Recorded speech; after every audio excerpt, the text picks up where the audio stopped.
This week is a good reminder that the UK mortgage rates don't exist in a bubble. A few lender tweaks here, a bit of volatility in swap rates, and suddenly a global political headline thousands of miles away starts rippling through the UK mortgage market. And if the last couple of years has taught us anything, it's that this instability can surface very quickly. So today I want to explain what's actually changed this week, what hasn't, and why action beats inaction if you're moving home or remortgaging in 2026. We've seen a familiar pattern this week. A handful of lenders have nudged rates up, others have edged them down, but this isn't a rush to the bottom and it isn't panic.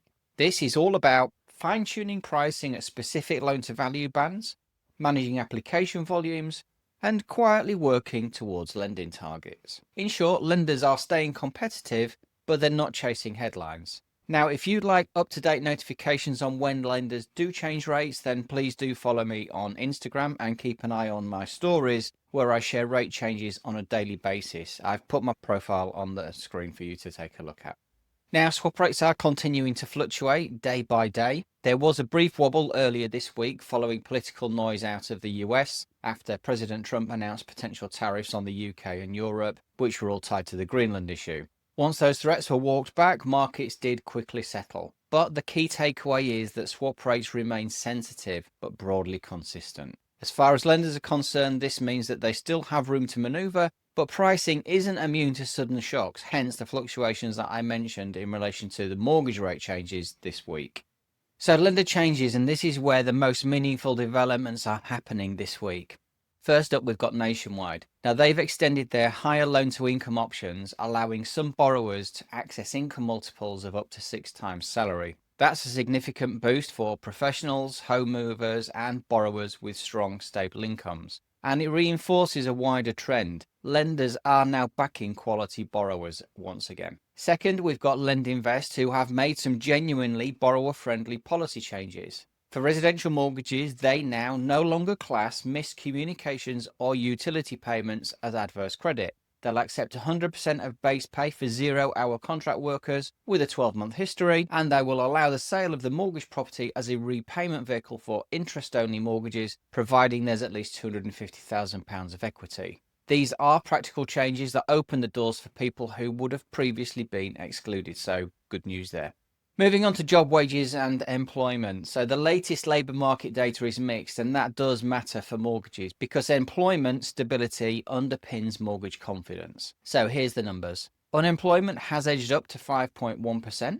Employment remains broadly stable at 75.1%, and payrolled employees are falling both year on year and month on month. Wage growth is still positive, but it's slowing. Regular earnings growth is 4.5%. Total earnings, including bonuses, stands at 4.7%. So this story of rising unemployment and falling payroll jobs don't point to a housing crash, but they do suggest a more cautious market in 2026.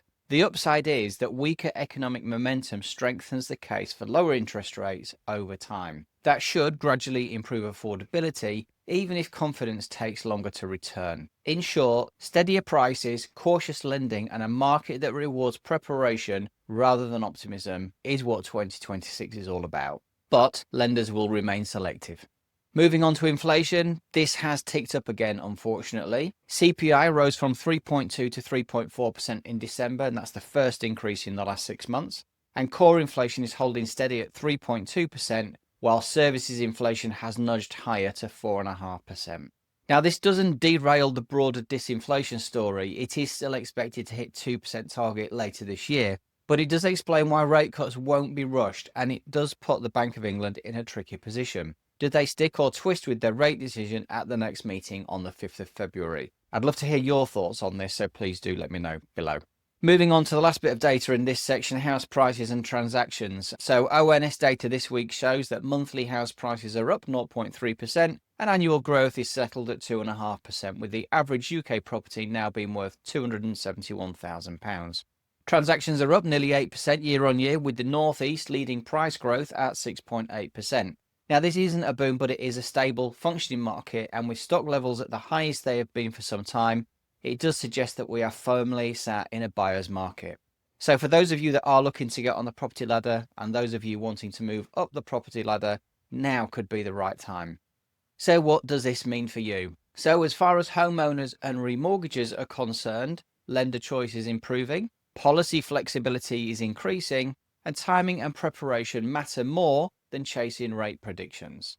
For buyers and home movers, well, prices are stable, affordability is improving, and competition is slowly returning. This is often the window where the best opportunities sit before the wider market fully wakes up.